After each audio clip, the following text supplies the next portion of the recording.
छठी पर्व की आपको ढेर सारी शुभकामनाएं। एक माँ की ममता में कितनी ताकत होती है। क्या ये शक्ति किसी नास्तिक को आस्तिक बना सकती है? आइए इस कथा में छठी मैया की लीला जानें। बहुत समय पहले एक हंसता खेलता परिवार रहा करता था।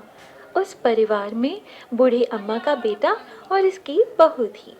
बूढ़ी अम्मा छठ परम भक्त थी और हर साल पूरे श्रद्धा और साथ छठ माता का व्रत करती थी। परंतु बहू नए विचारों वाली थी। वो पूजा पाठ में विश्वास नहीं करती थी। एक बार जब बूढ़ी अम्मा छठ पूजा करने की तैयारी कर रही थी, बूढ़ी अम्मा का बेटा आम की लकड़ी तोड़कर ला रहा था। बाजार से पूजन के लिए सामग्री लेकर आ रहा था। ये सब देखकर बूढ़ी अम्मा की बहू अपनी सासू अम्मा पर हंसने लगी और कहने लगी, अम्मा दुनिया कहाँ से कहाँ चली गई है। लोग आसमान को छू रहे हैं और आज भी आप इतनी अंधविश्वासी हो। पढ़ी लिखी बहू के वचनों का छठ मैया के परम भक्त बूढ़ी माई पर कोई असर नहीं हुआ। वो तो बस अपनी धुन में मस्त थी। छठ पूजा करने को बूढ़ी माई तैयार हुई, पर तो बहू बोली, ये सब बेकार है माई। इस उम्र में 3 दिन भूखी रहोगे, अपने आप पर मुसीबत लाओगे। भूख प्यास से न जाने क्यों लोग खुद को सताते हैं। नई बहू की ये बातें सुनकर उसके भोलेपन पर बूढ़ी माई मुस्कुराने लगी। उसने कहा, अरे बहू, शादी के बाद मेरी संतान नहीं हो रही थी, तब मैंने इसी छठ व्रत को किया था, तो छठ मैया ने मेरी पुकार सुन ली। और तुझे पता है बहू, ये तेरा पति भी छठ मैया का ही प्रश्न है। यह अंधविश्वास नहीं है बहू, माता का कण कण में निवास है। मेरी बात मान ले बहू, तू भी मेरे साथ छठ व्रत को कर। छठ मैया तेरी भी गोद जरूर भर देगी। अगर वो नए युग की नई सोच वाली बहू किसी की कहाँ सुनने वाली थी। वो मुंह टेढ़ा करके सासू अम्मा से बोली, मुझको कौन सा दुख है माई, मैं पूजा नहीं करने वाली। सुंदर पति मिला है, जीवन में हर सुख मिला है, आलीशान घर है, दिन रात मस्त रहती हूँ। पूरे गांव में मुझ जैसा धनवान कहाँ। कर्म प्रधान है सासू माँ, कर्म प्रधान है इस दुनिया में, बाकी सब बेकार की बातें हैं। सासू माँ के लाख समझाने के बाद भी बहू को उन बातों का कोई असर नहीं हो रहा था। वो नास्तिक थी, बार बार छठ माता की बुराई करती जा रही थी। तब उसका पति वहां आया। उसने भी उसे समझाने की कोशिश की। उसने कहा, देखो प्रिय, देवी देवता के प्रति अहंकार करना ठीक बात नहीं है। तुम भी व्रत करने में माताजी का सहयोग करो। लेकिन वह अपने पति के बात भी मानने को तैयार नहीं थी। सीधे सीधे बोल दी कि ना जी ना, मुझे नहीं पड़ने इस अंधविश्वास के चक्कर में। पति भी थक गया उसे समझाते समझाते। वो बोला, ठीक है बाबा, तुम्हें जो मर्जी वो करो। मैं तो अब छठ माता का घट सजाने जा रहा हूँ, ताकि मेरी माँ शाम को वहां आकर छठ मैया के चरण कमलों में सर झुकाकर उनकी पूजा कर सके। बेटा हाथ में कुड़ल लेकर नदी तट पर चला जाता है और छठ माता की पूजा हेतु सुंदर घट बनाने में जुट जाता है। अपनी माता को पूजा की तैयारी में मदद करता है। आम की लकड़ी को जलाकर अपने माँ संग ठेकुआ छनवाता है। पूरे भक्ति भाव से माँ और बेटा छठ का पर्व मनाते हैं। बूढ़ी अम्मा आम की लकड़ी जलाकर छठ माता के लिए ठेकुआ बना रही थी और उसका बेटा बड़े ही लगे हर काम में अपनी माँ का सहायता कर रहा था। बूढ़ी अम्मा का बेटा अपने घर और दरवाजे को गाय के गोबर से लीप रहा था। इसी बीच उसकी पत्नी पाँव में संडल पहने हुए वहां से गुजरती है और कहती है, हाय, पता नहीं ये कौन सा त्योहार है। पूरे घर को गोबर ही गोबर बना के रखा है। अब तो घर से बाहर निकलना मुश्किल हो रहा है। कैसी गोबर की दुर्गंध आ रही है। उसने अपने पति से कहा, तुम और तुम्हारी माँ बड़े भक्त बनते हो, गोबर से लीपने का ये कौन सा त्योहार है। देखो जी, आपके बदन से भी गोबर की बदबू आ रही है। अब तो नहा कर ही घर आना। बहू की बातें सुनकर बूढ़ी अम्मा उसे समझाती है कि अरे बेटा, तुझे नहीं पता, गोबर को तू जो दुर्गंध कह रही है, उस गोबर में बहुत से ऐसे रसायन पाए जाते हैं जिससे घर को लीपने से बहुत सारी बीमारियां कोसों दूर रहती हैं।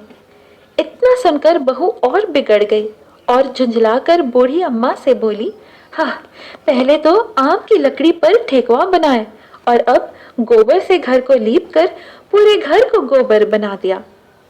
इन दोनों के बहस के बीच बेटा आकर बोला, अरे प्रिय, तुम माता से झगड़ा मत करो, चलो अब जाके तैयार हो जाओ, छठ माता के घाट पर जाने का समय हो गया है। बैंड बाजा वालों को दरवाजे पे बुलवाकर दौरा उठा के वे लोग चल पड़े। पीछे पीछे बूढ़ी माँ गीत गाते चल रही थी, पर बहू तो इस सब में कोई रुचि नहीं रहा। वो तो सच धज के मटक मटक के चल रही थी। बूढ़ी अम्मा और उसके बेटे ने बहू को बहुत समझाया, तो आखिरकार बहू अपने पति और सासू अम्मा के साथ छठ माता के घाट पर तो चली जाती है, लेकिन जैसे ही वे वहां पहुंचते हैं, वो पूजा करने के बजाय मेले घूमने में लग जाती है। कुछ देर बाद उसका पति उसे वहां नहीं पाकर उसे ढूंढने लगता है, तो कहीं हलवाई पर वो स्वादिष्ट पकवानों का आनंद उठाती नजर आती है। पति उससे जाकर बोलता है, अरे प्रिय, ये क्या करती हो तुम? यहाँ तक आई हो तो कुछ देर तक माँ के साथ बैठो। पत्नी झुंझला कर बोली, ना जी, मैं पूजा पाठ में नहीं बैठने वाली, ना ही घर पर आने वाली हूँ। मैं तो मेला घूमूंगी, जम के खाऊंगी पीऊंगी। आप अपना पूजा पाठ करो, मुझे पूजा पाठ से कुछ लेना देना नहीं। इनकी बहस आपस के सब लोग देख रहे थे। शर्मिंदा होकर वह पति वहां से चला गया और छठ घाट की ओर जाने लगा।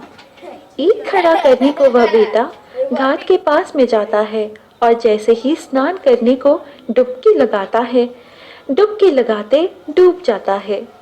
डूबते डूबते वो बचाने की जोर जोर चीख लगाता है, लेकिन किसी को भी उसकी आवाज कहाँ से आ रही है पता नहीं चलता है। कोई तो जाओ, ढूंढ के लाओ, सब लोग यही चिल्लाने लगे। यह बात जैसे ही बूढ़ी अम्मा को पता चली कि डूब गया है, वो छाती पीट कर रोने लगी और छठ माता से ही सवाल कर दिया, अरे माँ, मैं माँ हूँ, तू भी माँ है? तू कैसी माँ है जिसने एक माँ से अपना बेटा छीन लिया? अरे माँ, जब से मेरी शादी हुई पिछले 30 सालों से तेरी पूजा करते आ रही हूँ। बोल माँ बोल, मेरी भक्ति में कौन सी कमी रह गई थी जो तूने मेरी गोद को सूना कर दिया? बोल माँ, मुझसे या मेरे लाल से ऐसी क्या भूल हो गई जो तूने मुझसे मेरा लाल छीन लिया? अरे माँ, मैं तो छठ घाट तेरी पूजा करने आई थी, तूने तो मेरी दुनिया ही उजाड़ दी माँ। हे माँ, यदि जाने अनजाने में मुझसे कोई भूल हुई हो तो उसकी सजा मेरे बेटे को मत दो। मेरा लाल मुझे लौटा दो माँ।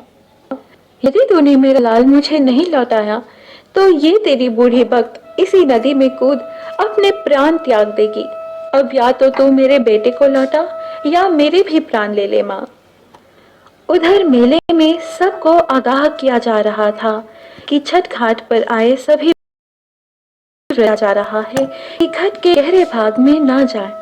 अभी अभी सूचना मिली है कि एक व्रती गहरे पानी के अंदर डूब गया। पानी में आगे बढ़ने पर खतरा होने की आशंका है, इसलिए कोई भी नदी के गहरे भाग में ना जाए। ये बात सुनकर बहू दौड़ी दौड़ी जाती है। वहां जाकर जब वो देखती है कि उसकी सासू माँ तहाड़ मार कर रो रही है और उसका पति अब इस दुनिया में नहीं रहा, तो उसे सदमा लग जाता है। वो जोर जोर से चीखने लगती है, रोने लगती है, पागलों की तरह लोगों के रखे ईख को उठा के फेंकने लगती है। चीख कर बूढ़ी माँ से पूछती है, मैंने तो पहले ही कहा था अम्मा, ये छठ वट के पूजा में मत पड़ो, सब ढोंग है, अंधविश्वास है। तेरे ध्यान ना देने के वजह से आज मेरा पति मुझसे दूर चला गया। अपने सासू माँ को बुरा भला बोलते हुए वह छठ माता को कोसने लगी। इस घटना को देखकर जितने भी छठ व्रती थे सबकी सांसें रुक जाती हैं। सब लोग आपस में बात करते हैं कि बेचारे के साथ बहुत बुरा हुआ और मन ही मन सब लोग छठ मैया को पुकारने लगते हैं कि हे माँ, इस बुढ़िया की पुकार सुन लो। छठ माता तो है ही दयालु। माता कभी अपने भक्तों को उदास नहीं करती, कभी उन्हें बेसहारा और उदास नहीं छोड़ती। इधर पुत्र वियोग में व्याकुल बूढ़ी माँ जैसे ही पानी में जान देने के लिए जाती है, वैसे ही नदी के अंदर से एक लहर उठती है और वो लहर किनारे की तरफ जोर से आती है। उसी लहर में से उस बूढ़ी माँ का बेटा बाहर निकल आता है। इस दृश्य को देखकर घाट पर खड़े सब लोगों की आंखें खुली की खुली रह जाती हैं। सबकी आंखों में खुशी के आंसू आ जाते हैं। अपने बेटे को पुनः पाकर बूढ़ी अम्मा खुशी से जोर जोर से रोने लगी और बहू भी खुशी के आंसुओं को रोक न पा रही थी। यह सारा दृश्य चल ही रहा था कि बादलों की तेज आवाज के साथ एक आकाशवाणी हुई। उस आकाशवाणी में छठ माता उस बूढ़ी अम्मा के बहू से कहा, मेरी पुत्री, मैं कभी अपने बच्चों का अहित नहीं करती हूँ। मैंने तुम्हारी आंखों से अज्ञान का पर्दा हटाने के लिए तुम्हारे पति को पानी में डुबोया था।